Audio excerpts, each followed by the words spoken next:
Si soy repuesto por mandato judicial, corresponde que me entrejen las remuneraciones y beneficios colectivos Hola, en dejados de esta oportunidad percibir. vamos a revisar la casación 6873-2021 Lima, emitida por la Cuarta Sala de Derecho Constitucional y Social Transitoria de la Corte Suprema de Justicia de la República del Perú, en la medida en que en el video anterior se efectuaron dos preguntas relacionadas así el trabajador que ha sido repuesto por mandato judicial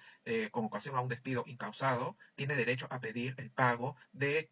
conceptos que provienen de convenios colectivos u otros conceptos como bonificaciones por el tiempo que estuvo cesado. Es importante señalar que una vez que te repone por mandato judicial, tienes que solicitar la indemnización por daños y perjuicios,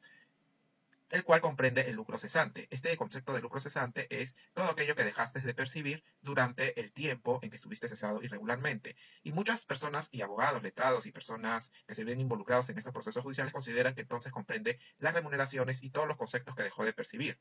La Corte Suprema ya ha emitido reiterada jurisprudencia que la cuantía se fija sobre el principio de equidad. Pero esta casación es importante porque define cómo se debe entender el principio de equidad en este tipo de proceso judicial. Así tenemos que se trata del recurso de casación interpuesto por una entidad del Estado, un ministerio contra la sentencia de vista, que confirmó la sentencia apelada,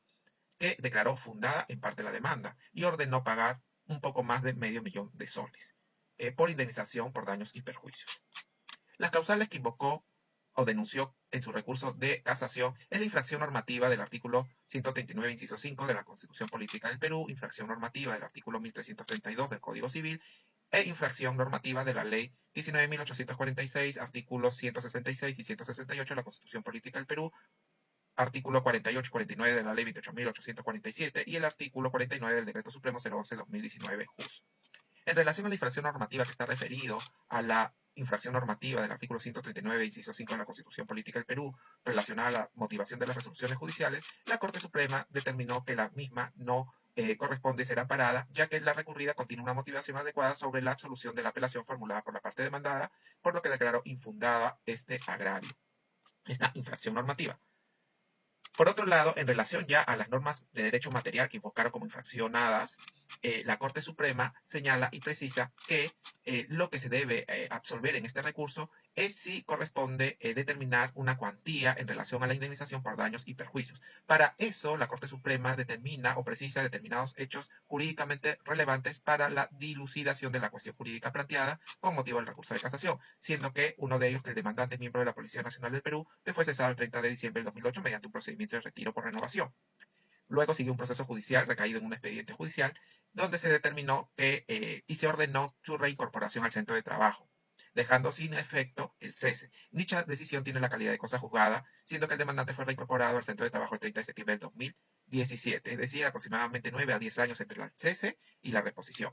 Además, otro dato importante es que a la fecha de cese el demandante percibía una remuneración de 9.000 soles y mientras duró el cese irregular, el actor ha percibido una pensión ascendente a 5.000 soles. En virtud de ello, entonces, la Corte Suprema determina que la cuantificación efectuada es lo que se va a analizar en este proceso en mérito al resarcimiento por lucro cesante, daño moral y daño al proyecto de vida, verificando si resulta equitativa y razonable. Ahora, en cuanto a la cuantificación equitativa de los daños, la Corte Suprema apunta a algunos aspectos relevantes, como son los siguientes. El trabajador demandante ha solicitado el pago de las consecuencias económicas derivadas del despido, el cual ha sido declarado inconstitucional en un proceso judicial previo al presente. Antes de absorber la infracción normativa formulada por el recurrente, señala la Corte Suprema, es oportuno hacer una breve descripción sobre el carácter ilustrativo para notar que nuestra legislación proporciona al trabajador repuesto judicialmente dos técnicas o herramientas para tutelar el daño causado como consecuencia del despido inconstitucional. La primera es de naturaleza laboral y se encuentra regulada en el artículo 40 del Decreto Supremo 00397 de TR, que como sabemos es el texto único ordenado de la ley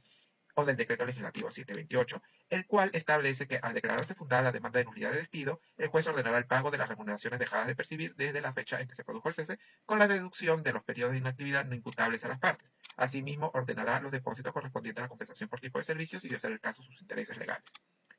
Y la segunda es de naturaleza civil, regulada en el artículo 1321 del Código Civil, que establece que queda sujeto a la indemnización de daños y perjuicios quien no ejecuta sus obligaciones por dolo, culpa inexcusable o culpa leve. El resarcimiento por la inejecución de la obligación o por su cumplimiento parcial tardío o defectuoso comprende tanto el daño emergente como el lucro cesante en cuanto sea consecuencia inmediata y directa de tal inejecución.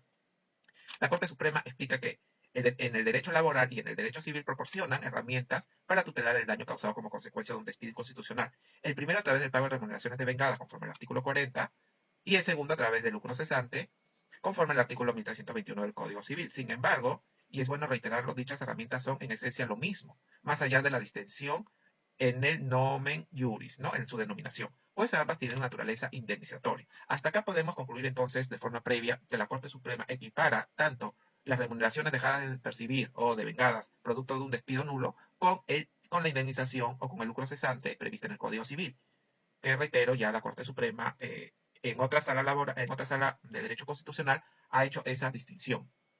Hasta ahora entendíamos que eran conceptos diferentes. Sin embargo, acá lo que hace la Corte Suprema es equiparar y darle un mismo sentido, una misma naturaleza, que es la indemnizatoria, que en términos de la Corte Suprema busca resarcir los daños causados por los ingresos dejados de percibir durante el despido inconstitucional. Según la Corte Suprema, la única distinción es que tiene naturaleza laboral en tanto forma parte del Estatuto de Protección Laboral y la otra, naturaleza civil, derivada del principio general de no dañar al otro. Así también, el propio Tribunal Constitucional, en el marco de un proceso de amparo sobre el presupuesto para el otorgamiento de las remuneraciones devengadas, señala que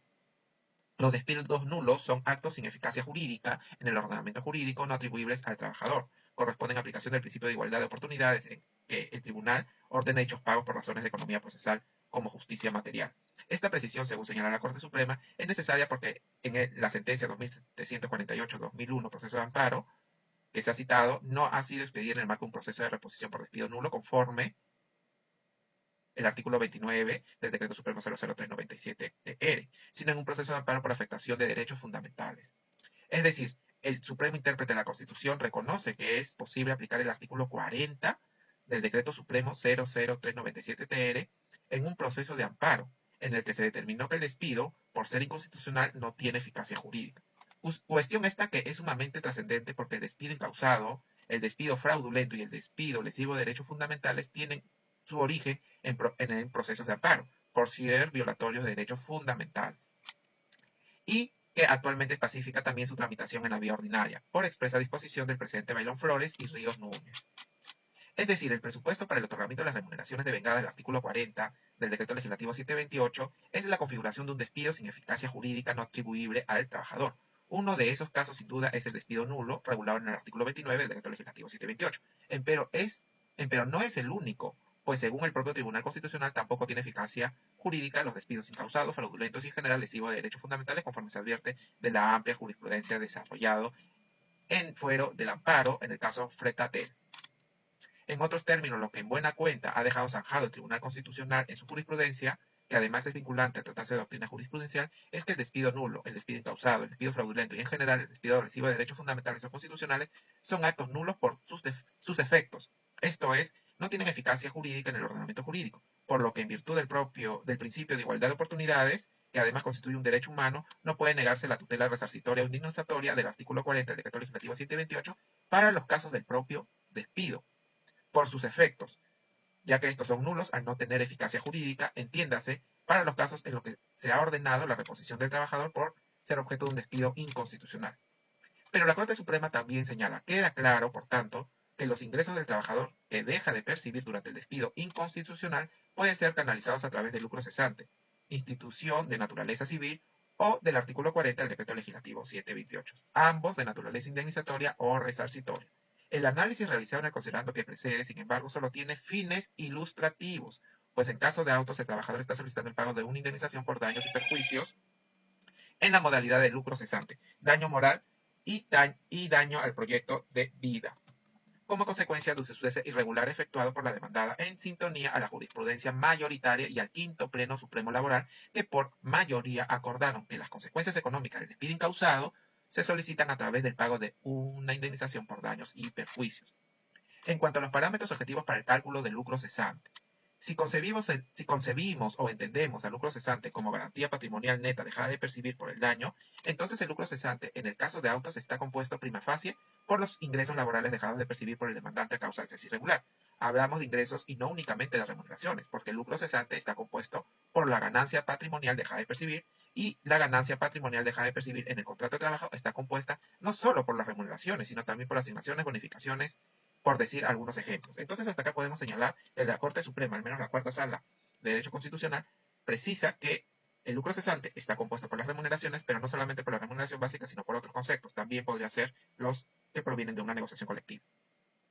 Si ello es así, partiendo del concepto de lo que significa el lucro cesante, podemos concluir que la indemnización por lucro cesante como tutela resarcitoria frente al cese irregular no solo comprende la remuneración dejada de percibir, sino todos los ingresos laborales que el trabajador no percibió como consecuencia del despido irregular.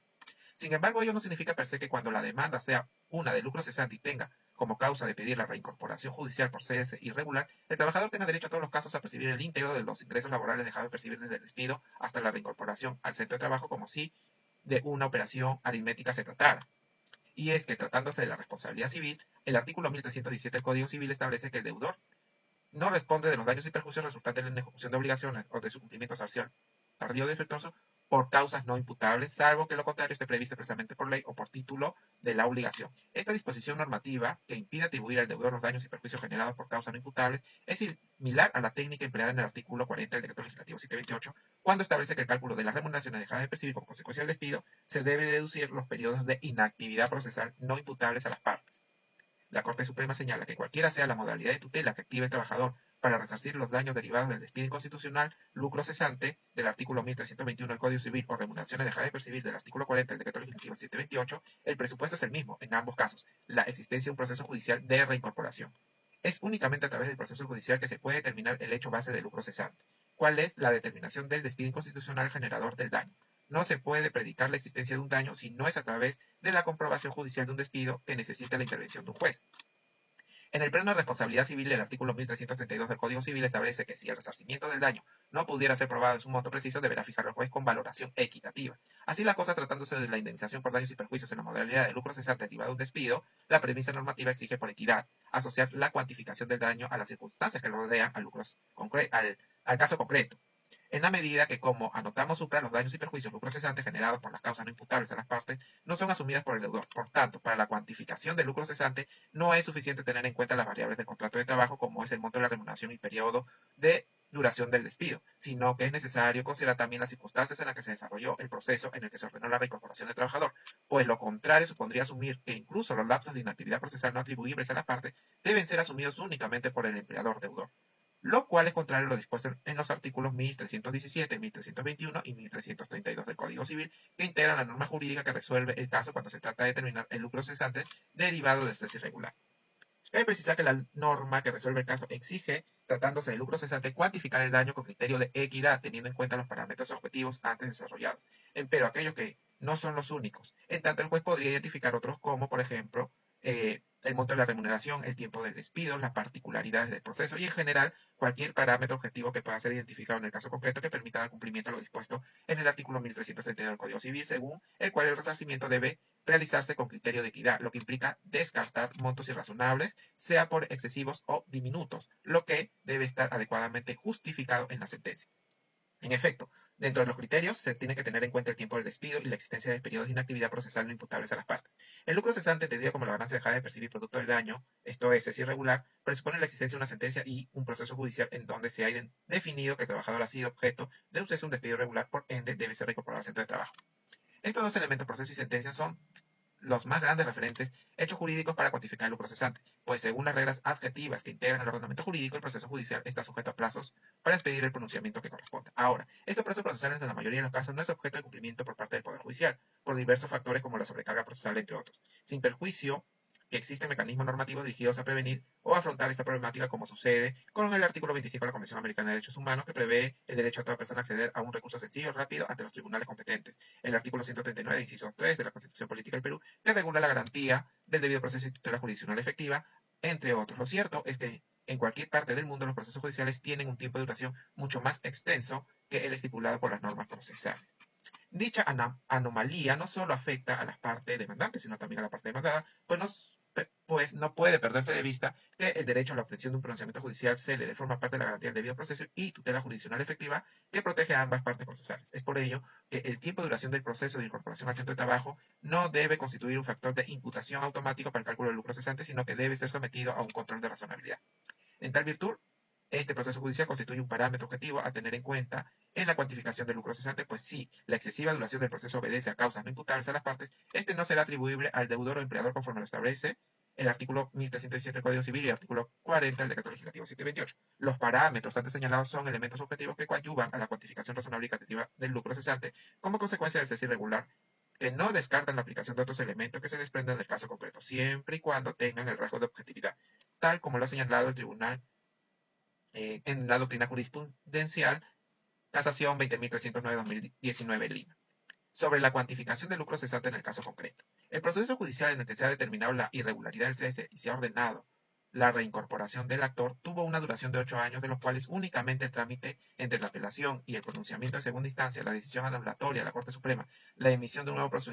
pronunciamiento por parte de la sala laboral, así como la remisión de los actores de segunda instancia al juez de ejecución, ha durado aproximadamente 5 años, tiempo de demora por inactividad que no resulta imputable a las partes. Asimismo, según los hechos probados determinados por las instancias de mérito, a la fecha de cese el demandante percibía una remuneración de 9.000 soles, de los cuales durante el tiempo de despido se cancelaron 5.000 soles bajo el concepto de pensión. De igual manera, nótese que en este caso no se ha tenido en cuenta la existencia de bonificaciones y otros derechos laborales dejados de percibir por el demandante durante el tiempo de cese. En tal virtud, por una cuestión de equidad y atendiendo a la inactividad procesal no imputable a las partes, no puede considerarse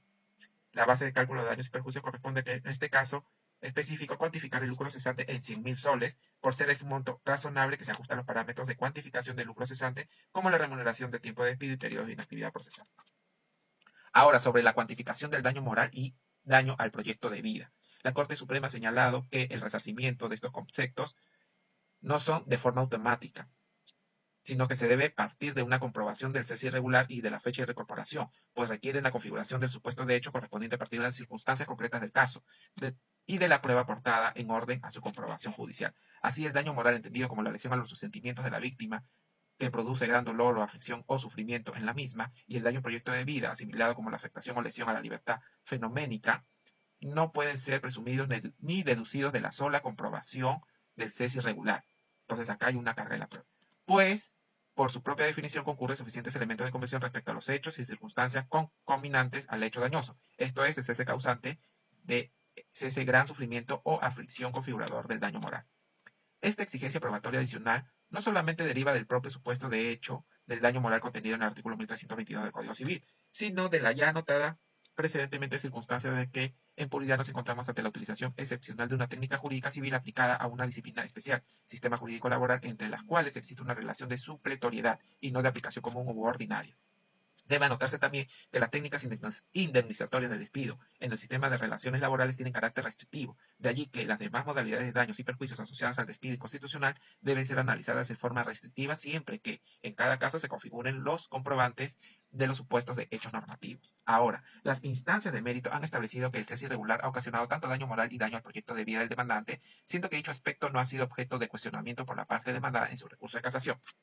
En efecto, la última infracción normativa que ha sido declarada procedente de forma excepcional es la calificación de recurso de casación de la citada parte, es la interpretación errónea del artículo 1332 del Código Civil, lo cual implica que este tribunal casatorio únicamente se encuentra habilitado para determinar si la cuantificación del daño moral y el daño al proyecto de vida se ajustan a lo previsto en la ratio normativa del dispositivo legal en cuestión. En tanto, se verifica que la sala laboral, al momento de cuantificar los citados daños, ha recurrido al artículo 1332 del Código Civil, dada la falta de probanza de su cuantía específica, según se desprende de los fundamentos sextos de la recurrida. Sobre el particular, anótese que la cuantificación del daño moral y el daño al proyecto de vida resulta suficiente de efectuar, pues, al formar parte del ámbito subjetivo de la persona humana, es claro que no se puede expresar en términos exactos cuál es el monto que resarce el impacto que ha causado el daño a la persona. Es por ello que resulta necesario resarcir a factores externos al daño, pero cuya objetividad pueden habilitar al juez fijar como prudencia y razonabilidad un monto que equitativamente resarza el daño ocasionado, sin el carácter de exhaustividad que precisan lo siguiente. Entonces, los elementos que debe tener en cuenta todo juez para determinar el daño moral deberían ser los siguientes. La edad del sujeto dañado. En el caso del demandante tenía aproximadamente 54 años de edad al momento de su cese irregular, según su escrito de demanda. Este factor debe ser ponderado en el contexto del daño. En efecto, el accionante fue cesado irregularmente en una entidad cercana a la jubilación, situación que habilita una afectación grave al proyecto de vida, ascenso al siguiente nivel de la carrera policial. Además, con posterioridad a su cese irregular, fue reincorporado al centro de labores mediante una decisión judicial, lo que implica que ha continuado laborando una vez dejada sin efecto la lesión cese irregular.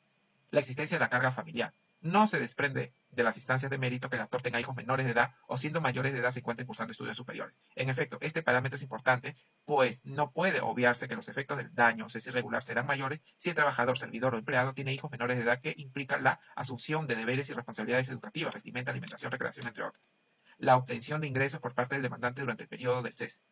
Conforme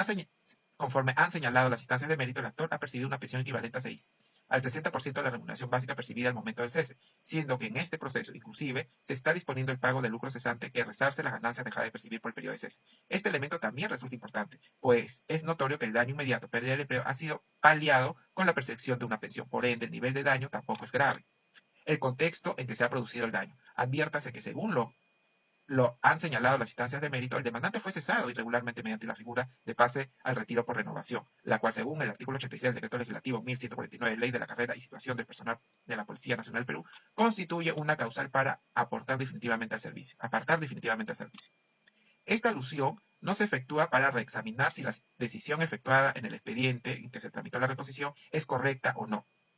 En tanto ello ya constituye cosa juzgada, sino para ponderar el daño alegado, pues no se desprende del mismo que haya generado repercusiones severas en valores estrechamente vinculados al daño moral y al proyecto de vida, esto es, la dignidad, el honor y la buena reputación. A partir de los elementos antes analizados, el tribunal considera que la sala laboral ha incurrido en error al interpretar y aplicar la ratio normativa del artículo 1332 del Código Civil, pues en forma desproporcionada ha cuantificado el daño moral y el daño al proyecto de vida en 390.000 soles, cuando ello no se ajusta a criterios de equidad antes desarrollados. En efecto, de ello se desprende que la lesión a la psique y a la libertad fenoménica del demandante como consecuencia del cese irregular no ha sido moderada ni grave, sino leve, razón por la cual el monto que razonable y equitativamente resarce los mismos ascienden a 5.000 soles, en proporción a 2.500 por cada uno de ellos. Finalmente, sobre las infracciones normativas referidas a la aplicación de la ley de detención militar policial y a la ley de que regula el proceso contencioso administrativo, la Corte Suprema lo que ha dicho es que no satisface los requisitos de procedibilidad, por lo que no emite pronunciamiento. En esta decisión se adopta en el marco de la técnica estándar de control superior procesal que habilita al órgano jurisdiccional a realizar el examen de, bueno, ese es un tema que justifica por qué están declarando improcedente esta causal si ya se había declarado procedente en el cuaderno respectivo. Efectos de la sentencia. Esto es muy importante porque en virtud de la correcta interpretación del artículo 1332 del Código Civil, la sala laboral determina que no ha realizado una cuantificación equitativa del resarcimiento por lucro cesante y daño moral y daño proyecto de vida, por lo que corresponde declarar fundado el recurso presentado por la entidad, es decir, por la demandada, y en consecuencia han modificado el monto. De dar un poco más de medio millón de soles, se ha bajado el monto a 105.000 soles por indemnización por daños y perjuicios, es decir, 100.000 soles por lucro cesante, 2.500 soles por daño moral y 2.500 soles por proyecto de vida, por daño al proyecto de vida. Consecuencia de que era fundado el recurso de casación y casaron la sentencia. Modificaron su monto a 105.000 soles por concepto de daños y perjuicios. Con lo cual, la sentencia que hemos revisado es importante porque establece ya parámetros objetivos que pueden ilustrar a los jueces al momento de determinar el monto de forma equitativa sobre el lucro cesante, daño moral y daño al proyecto de vida. Saludos.